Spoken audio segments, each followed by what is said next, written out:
for a heterosexual man to use a butt plug indicates that he has a different sexual orientation. In today's episode, we have Eboni Gadson. She is a clinical social worker and therapist specializing in sexuality, trauma, and anxiety. So in today's episode, we're going to talk about sex toys and the benefits and how you can introduce it to your relationship and all that good stuff. So welcome, Eboni. Thank you for coming.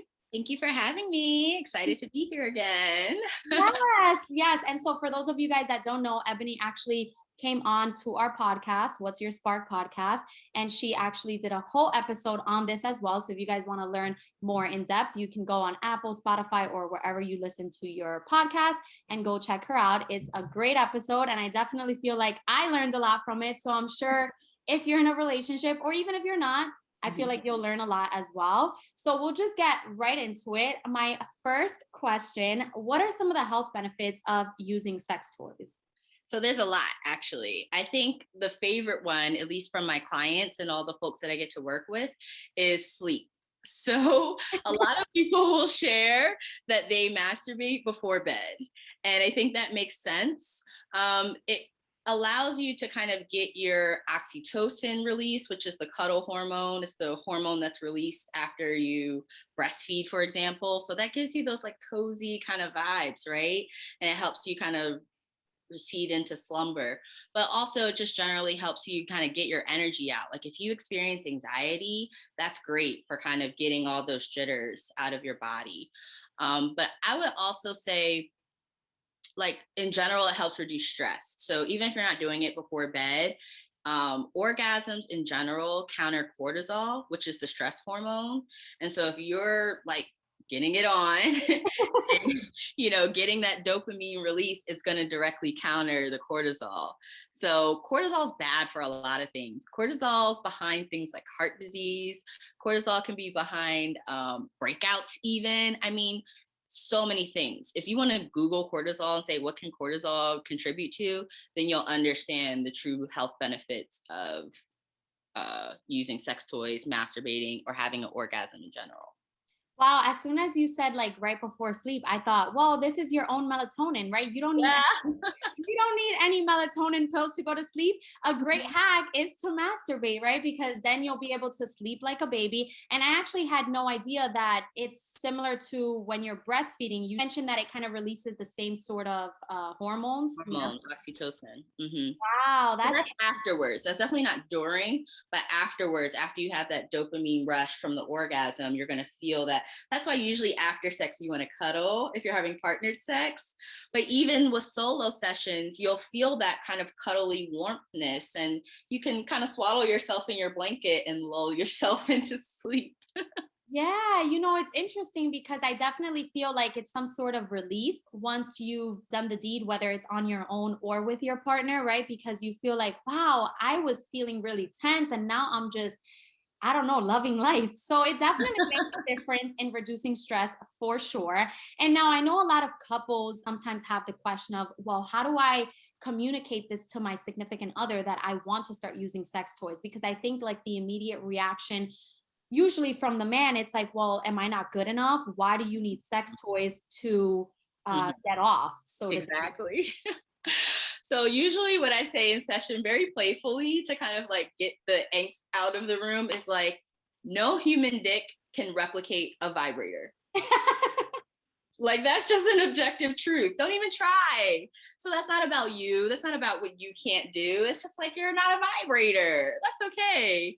But also, like, if you really are struggling with like something like erectile dysfunction, or let's say it's even the female partner, they're struggling with arousal disorder or lubrication is difficult, sex toys really give you an opportunity for different pathways toward pleasure.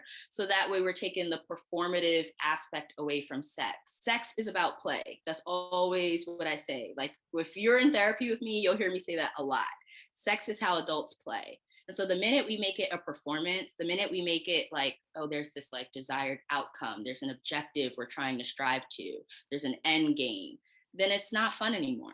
It's just like another test, another thing that we have to cross off our list. Yeah, I do feel like it's all about learning each other's bodies and what one likes, right? Because I do feel like as a woman, it's definitely harder to have an orgasm if you're not stimulating the clitoris, right? Oh, I feel like that's where I mean, because penetration alone, it does take a long time. At least I don't know if it's for everyone, but definitely from what I've heard and just myself in general, I feel like it's the clitoris where it just, you automatically can yeah. orgasm right away. And so I definitely think that using sex toys makes it just that much better. It makes it more enjoyable for you as a woman because you know that you're going to orgasm, right? It's not like one of those where, oh, I don't know, Yeah, I think it's all about being confident also in the bedroom and then comfortable enough with your partner, right? Because if you don't feel comfortable enough with him without sex toys, you would not feel comfortable bringing it up or her in general. Based off the misconception of earlier that I spoke about, where men think that they're just not good enough, what are some of the other misconceptions that people talk about or think about when they think sex toys? I think people think, especially if you're talking about different kinds of sex toys now. So I'll share with you one that came up recently, a couple weeks ago in session. There's a couple client I'm working with, and one partner wanted to introduce butt plugs Oh into my God. sex life. Butt plugs can be really fun, but there's this idea that for a heterosexual man to use a butt plug indicates that he has a different sexual orientation. And so that has a lot to do with our media, that has a lot to do with our culture, that has a lot to do with just, the schemas we have about sexual orientation and the sexual behaviors that go with it. But if you're having sex with a woman using a butt plug, that doesn't mean you're gay. So I think that those are some misconceptions, like what kind of toys you're using. Like there can be a lot of different misconceptions there. Yeah, I've actually heard, yeah, men think like, okay, well, I don't want to do this in the bedroom because it's gay. Well, it's like, I mean, it's yeah, if you're doing it with a different sex, like the Right. other sex, it's not, right? I think it's like you said, it's all about having fun, playing and seeing what you like best. And intimacy is great because it's just you two. So if you keep it between the two of you, then no one else has to know. Unless you talk about it, then that's where it comes into play of all these thoughts and what are people going to think and like perception and all of that. Sure. Right. And so when it comes to like particular sex toys, especially for beginners, for couples that have not tried it but are definitely looking to see how it goes, what do you recommend or what do you suggest usually? I usually recommend We Vibe. I've actually partnered with them in the past, and I recommend them to my current clients now because they actually market their products to couples. They also have an Instagram page if you want to just kind of check out their feed. They're very affirming to the LGBTQ plus community as well. So they have toys that aren't so heteronormative. So that can be great if you're looking to play with your partner. Let's say it's two women and they want to play with a toy that's going to allow them both to use it at the same time. They have stuff for that. And so that feels really good to be able to have options that actually work for how you have sex. Yeah, I like that because yeah, there's a ton of sex. I mean, I've been to Spencer's and Adam and Eve's online, and Yeah. they have a whole bunch. It's kind of overwhelming because it's like, wait, which one's the best? Like, what am I gonna like better? And not to mention these toys can be a little bit expensive, Yes. or a bit on the more expensive side. But again, it's to add to your fun, and so I feel like you can't put a price on fun sometimes. Yeah, and this is what I'll say. Like, if you are really just starting, you don't have to start with like the top of the line. Start with something. You could even go on Amazon. I'll be totally honest with you. And I would recommend, especially for women, heteronormative women, or really any woman, start with something that's really going to target your clitoris, like a good bullet, they have these toys. I forget, each company calls it something different, but essentially it mimics the tongue, like a licking motion. Oh, Those okay. are good, yeah, to get you introduced to the idea of something that's going to create a vibration sensation, but it's not going to be too intense where you're like, oh my gosh, because it is a machine, right? So you want to kind of gradually get your feet wet into it, no pun intended, but not overwhelm yourself. You want to be kind to your body. What happens if, let's say, one of either two parties feel as though the person might like the toys better than having sex, and then stop or gradually decrease the amount of that they have sex, because now the toys play a part. How do you combat that, and like what do you say in regards to that? So that happens. I won't say a lot, but that does happen, right? And because of what we said earlier, like there's no way the human body can replicate some of these machine motions. And that's fair, but diversification is something that human beings have to do across the board for everything. We have to diversify our food, we have to diversify our support network. So we have to diversify our sexual pleasure too. So if you're too much of anything can be a bad thing. If you're only getting your rocks off from the toys, then that's not so great. You have to reacquaint yourself with other bodies. And I usually help people do that with mindfulness. So as you're having partnered sex, like, thinking about the five senses is a great way to start. What tastes good about them? What feels good about them? What smells good about them? What looks good about them? What sounds good about them? I'm trying to think of all of them. um, and Yeah. so that way you can stay in the experience, because usually what's happening is like the toys kind of give us a cheat a little bit, right? They help us just kind of get there without having to be fully present, because it's the machine just takes over and does the physiological response for us. And that's great because that's very effortless and we need that, right? Diversification.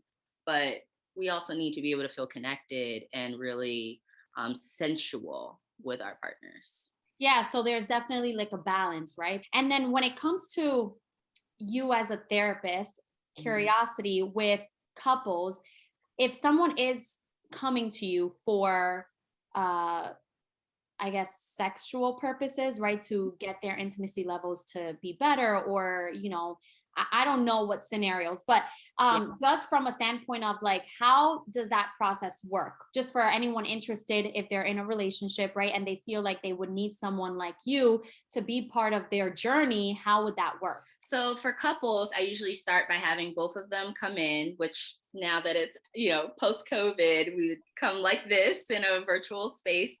And then I meet with both of you, ask, how did you meet? What are your favorite things about each other? Just kind of understand you two as a unit. Then we do a series of sessions individually, because I very much believe in understanding who you are as a whole person. Get to know your sexual history, get to know your romantic history, kind of like what is coming up in this space and then manifesting in the couple. And then we come back together as a couple and start working on the presenting issues. So whether it's dissatisfaction with your sex life, or maybe you want to introduce kink, maybe you want to introduce sex toys, maybe you want to introduce other partners. I get a lot of that too. And so then we start figuring out, well, what are ways we can do that feel safe, that feel like it respects boundaries, that doesn't activate previous trauma that we might have unpacked in those individual sessions, which is why those are really important, right? So we can unearth some of that. But then we get to do some work. So I do a lot of like Masters and Johnson's, uh, like sensate focus work, where you do like the tangible, like looking into each other's eyes or touching each other in a certain way, but having to communicate how you want to be touched. There's a lot of that that goes a long way, because we actually don't communicate that often in the bedroom like we think we do. But there's definitely quite a lot of homework, but it's fun homework, right? It's sex therapy homework.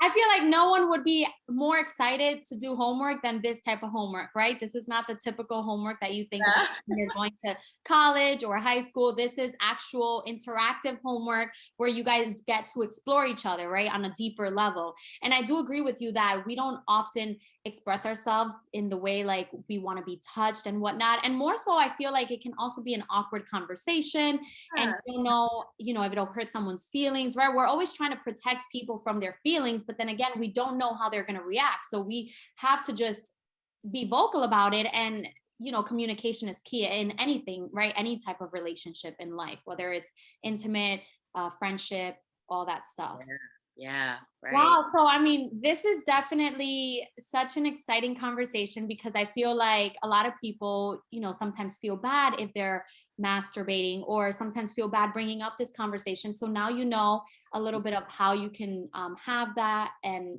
just really how to get more so to know yourself intimately, but also with your partner. So thank you so much. And then before we go, where can people find you if people want to reach out to you? Oh, sure. You can find me at the Vincent Center mindbody.com.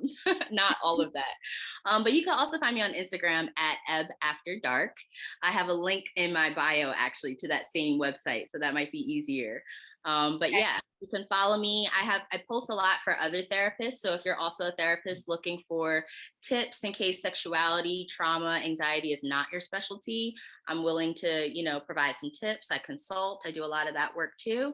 But I also, see couples and individuals. So come on, get some healing with me done. But Yes, and I'll put all of this in the description box below so that people can just go ahead and click right there and just find you directly. But thank you so much for taking the time, dropping some gems, because I feel like, we're all about, getting better with our sex lives and just general, like our lives, having more fun, right? And so I appreciate you coming on and talking a little bit more about sex toys and the benefits and all that stuff. So thank you. oh, thank you, Natasha. It was a pleasure.